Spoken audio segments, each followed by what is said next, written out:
Hi beautiful people, welcome back to my YouTube channel Sun Nonstop. It's me guys, Sweet Sanwin. You are watching Sun Nonstop. Guys, again I'm back with another amazing video. Army versus IPS, who is more powerful? ठीक है, तो मेरा यार दांत दर्द कर रहा है। ठीक है, मैं वो रूट कैनाल करवा रही हूँ ना, तो इंजेक्शन लगते तो यहाँ पे बड़ी दर्द होती है, तो मैं फिर भी जो है ना वो बोलना जो है ना वो छोड़ती नहीं मैं, क्योंकि मैं काफी टॉकटिव हूँ मुझे लगता है।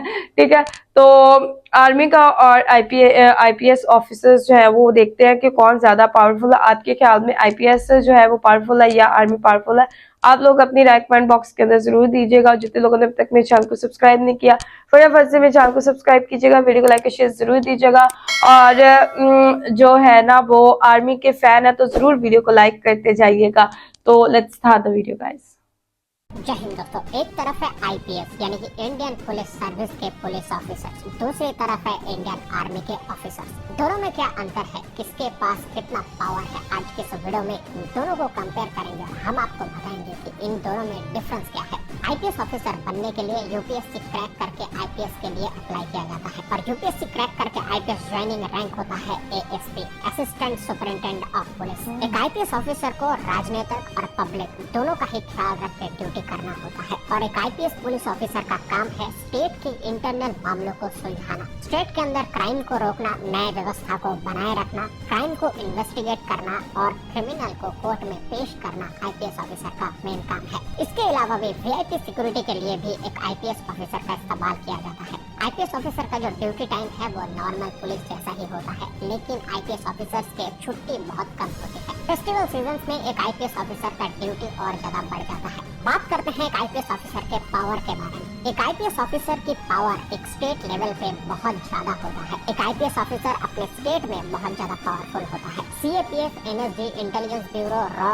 सीबीआई, ये सभी को लीड करता है एक आईपीएस ऑफिसर। एक जिले के सुपरिटेंडेंट ऑफ पुलिस एक आईपीएस ऑफिसर ही होता है, जिनके अंडर में पूरी जिला के पुलिस काम करती है, तो जिले में उनका सम्मान और उनके पावर बहुत ज्यादा होता है। एक आईपीएस ऑफिसर के बेस रैंक यानी कि एएसपी की भी अगर गाड़ी कहीं से निकलती है तो उसके आगे 3 पुलिस वैन, उसके पीछे 3 पुलिस वैन और बीच में एएसपी की गाड़ी जाती है। आईपीएस ऑफिसर्स को अच्छे क्वार्टर की फैसिलिटी, मेडिकल की फैसिलिटी, अपने पर्सनल कार की फैसिलिटी दिया जाता है, लेकिन एक आईपीएस ऑफिसर को अपने ड्यूटी के दौरान बहुत ज्यादा टेंशन और प्रेशर भी हैंडल करना होता है। डिस्ट्रिक्ट में पीस को मेंटेन करना उनका काम है, दूसरी तरफ राजनीतिक का प्रेशर भी उनके ऊपर रहता है। दिल्ली को छोड़कर के भारत के लगभग सभी राज्य के पुलिस उसी राज्य के चीफ मिनिस्टर के अंडर में आता है और उसी राज्य के चीफ मिनिस्टर के पार्टी के एमएलए एमपीज अगर चाहे तो एक आईपीएस ऑफिसर के ऊपर दबाव बना सकता है। देखिए, ये जनरली तो इलीगल है। आईपीएस ऑफिसर के कुछ दायरे होते हैं, वो उन दायरे के अंदर में ही काम करता है। कुछ लॉज होते हैं, उन लॉज के अंडर में ही काम करता है, लेकिन एक राजनीतिक आईपीएस ऑफिसर के ऊपर प्रेशर बना सकता है और एक आईपीएस ऑफिसर को बहुत ज्यादा प्रेशर भी झेलना होता है, क्योंकि एक जिले की पावर जब एसपी के हाथ में होता है तो जिले में कहीं पर भी कुछ मर्डर हो रहा है, कुछ भी क्राइम हो रहा है, तो ऊपर चलते चलते दबाव एसपी के ऊपर ही आता है, जवाब ऊपर एसपी को ही देना है। तो इसीलिए आईपीएस ऑफिसर में टेंशन बहुत ज्यादा है, लेकिन फैसिलिटीज भी उतना ही ज्यादा है, पावर भी उतना ही ज्यादा है। अब बात करते हैं हमारे देश के उन लेजेंडरी देशभक्तों के बारे में जो भारतीय सेना के नाम से जाने जाते हैं, Indian army. Indian army national defence academy और उसके बाद इंडियन मिलिट्री एकेडमी और ऑफिसर्स ट्रेनिंग एकेडमी क्रॉस करके ज्वाइन किया जाता है। इंडियन आर्मी की ट्रेनिंग आईपीएस ऑफिसर से बहुत ज्यादा हार्ड होता है और इंडियन आर्मी में जब एक लड़का कमीशन होता है तो वो लेफ्टिनेंट रैंक में कमीशन होता है। एक आईपीएस ऑफिसर और लेफ्टिनेंट की सैलरी लगभग सेम होती है, लेकिन इंडियन आर्मी में कुछ ऐसे फैसिलिटीज हैं जो आपको ज्यादा मिलते हैं, जैसे कि कैंटीन की फैसिलिटी, आर्मी स्कूल की फैसिलिटी, आर्मी हॉस्पिटल्स की फैसिलिटी। ये सारी चीजें आर्मी फैमिलीज के लिए ही रिजर्व है। इंडियन आर्मी के सोल्जर्स का मेन काम होता है युद्धकालीन परिस्थिति में इस देश को बाहरी दुश्मनों से सुरक्षा प्रदान करना। देश के अंदर घटित होने वाली क्राइम को सुलझाने के लिए पुलिस है, लेकिन देश को बाहरी दुश्मनों से रोकने के लिए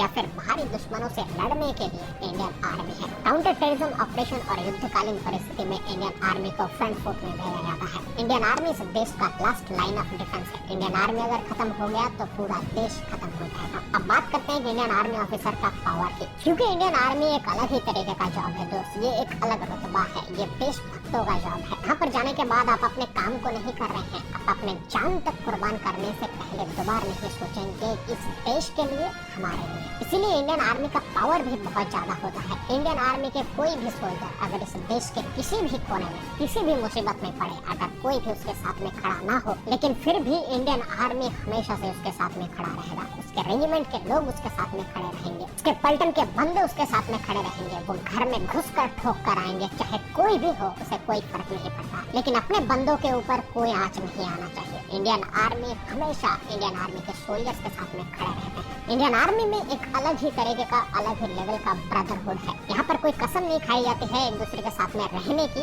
लेकिन एक बंदा दूसरे बंदे के लिए गोली तक खाएगा, जान तक देगा। इंडियन आर्मी में चैलेंजेस भी आईपीएस ऑफिसर से बहुत ज्यादा होता है। इंडियन आर्मी में कई सारे ड्यूटीज हाई ऑल्टीट्यूड्स पर होते हैं, 17,000 18,000 फीट ऊंचाई पर। जहाँ पर सांस लेना मुश्किल है, वहाँ पर भी इंडियन आर्मी तैनात है। सियाचिन ग्लेशियर, जम्मू एंड कश्मीर जैसे जगहों पर इंडियन आर्मी तैनात है। आईपीएस से ज्यादा ट्रेनिंग इसको दी जाती है, आईपीएस से ज्यादा कठिन काम ये करते हैं, कठिन परिस्थितियों में ड्यूटी करते हैं। तो अगर एक स्टेट में आर्मी ऑफिसर के पावर के बारे में बात करें तो दोस्त ये पूरा देश इंडियन आर्मी का ही है। वो है तो हम है। ये पूरा देश उनका है और पूरे देश के लोग उनके साथ में खड़े हैं। इसीलिए उनको किसी भी तरह के पॉलिटिकल पावर की जरूरत नहीं है, क्योंकि भारत की जनता उसके साथ में खड़ा है। तो एक आईपीएस ऑफिसर को जहाँ पर राजनीतिक प्रेशर के साथ साथ में टेंशन और पूरे जिले की सुरक्षा का ध्यान रखना पड़ता है, वहीं पर एक इंडियन आर्मी का ऑफिसर को अपने सीनियर के ऑर्डर्स के साथ साथ में इस पूरे देश का ध्यान रखना होता है। सुपरिंटेंडेंट ऑफ पुलिस की पावर एक जिले में या फिर एक स्टेट में ही फैला हुआ है, लेकिन भारतीय सेना के ऑफिसर्स की पावर इस पूरे देश में फैला हुआ है। कोई भी पार्टी के राजनीतिक लीडर या फिर नेता एक आर्मी ऑफिसर के ऊपर किसी भी तरह का दबाव नहीं डाल सकता। आशा करता हूँ आप आईपीएस बहुत ही अच्छी, बहुत ही कमाल की इन्फॉर्मेटिव वीडियो थी। आईपीएस ऑफिसर भी अपनी जगह पर बहुत अच्छा काम सर अंजाम देते हैं, ठीक है। उनके ऊपर भी काफ़ी स्टेट की प्रेशर होता है, सारी चीज़ों को हैंडल करना होता है। लेकिन इंडियन आर्मी जो है वो, जाहिर बात है, आर्मी जो है वो एक अपर लेवल आ जाता है, ठीक है। एक हाई लेवल की सिक्योरिटी जो है वो पूरी कंट्री को जो मिलती है ना, ठीक है, सिर्फ स्टेट की नहीं बात कर रहे, ठीक है, एक शहर की बात नहीं कर रहे, एक पूरी कंट्री को जो चीज़ सिक्योर करती है ना, वो आर्मी होती है। और आईपीएस ऑफिसर भी अपना काम बहुत अच्छे से सर अंजाम देते हैं। और यहाँ पर आर्मी जो है वो मुझे ज्यादा पावरफुल लगी। ख्याल में आर्मी या आईपीएस, ठीक है, आप लोग डेफिनेटली यही सबका आंसर होगा कि हर कोई अपनी अपनी जगह पर जो है वो अपना काम सर अंजाम दे रहे हैं। जी बिल्कुल, हर कोई अपनी जगह पर अपना काम सर अंजाम दे रहा है। बट वीडियो के अंदर ये था हु इज मोर पावरफुल, तो उसके अकॉर्डिंग जो है आर्मी जो है वो ज्यादा पावरफुल होती है। तो गाइज, आप लोगों को आज की वीडियो कैसी लगी कमेंट बॉक्स के अंदर जरूर बताइएगा। सब्सक्राइब, लाइक और शेयर किए बगैर बिल्कुल नहीं आप लोगों ने जाना। तो चलिए गाइज, मिलते हैं नेक्स्ट वीडियो के अंदर। Bye bye.